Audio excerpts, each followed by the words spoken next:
My name is Wayne Gilbert.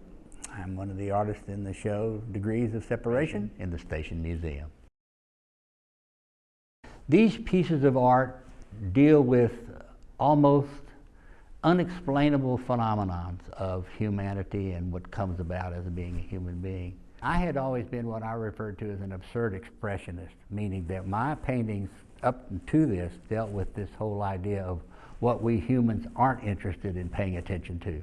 We like to look at the things that make us feel a little better. We like to accent the positive. So these paintings somehow have always sort of tried to address a little of that without trying to be too pretty.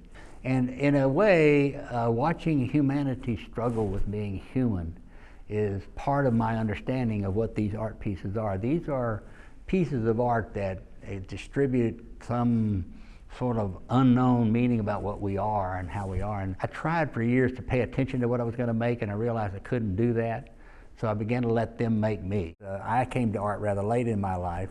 I was 34 before I even made a drawing. So when I finally did decide that I like to make art, I came to it with the curiosity of, okay, what could they possibly be such a huge, huge human interaction? So I set out for about 20 years looking for some way in which to address all these philosophical issues that I had about art. It turns out that no matter what I did, I kept having this anxiety that I hadn't quite reached what I had hoped to reach, and so it seemed like it wasn't ever going to happen. And I happened to be on the loop in Houston, Texas one day, and the idea crossed my mind that I could use human remains in my painting. Crazy as that sounds, it sounded good to me, and I thought, I was very curious. I thought, that's perfect, because if I can find just a cup of it, I can put it in the surface of a canvas, and I can set up a new dialogue between human beings and a piece of art. That's the beginning of the art that is in this room, and it dates back to about 1999.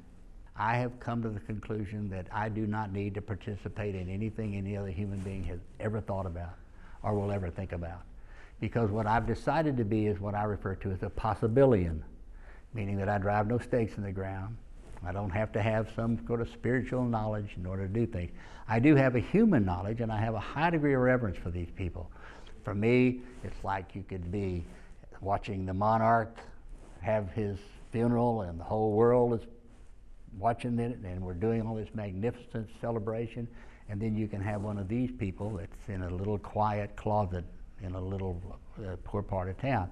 So I don't bring too much of that with me. I bring more of the attempt to ask the question rather than attempt to answer it. From my viewpoint, this is it. Right now, right here, that's it. And so anything before and after is just sort of speculative in nature.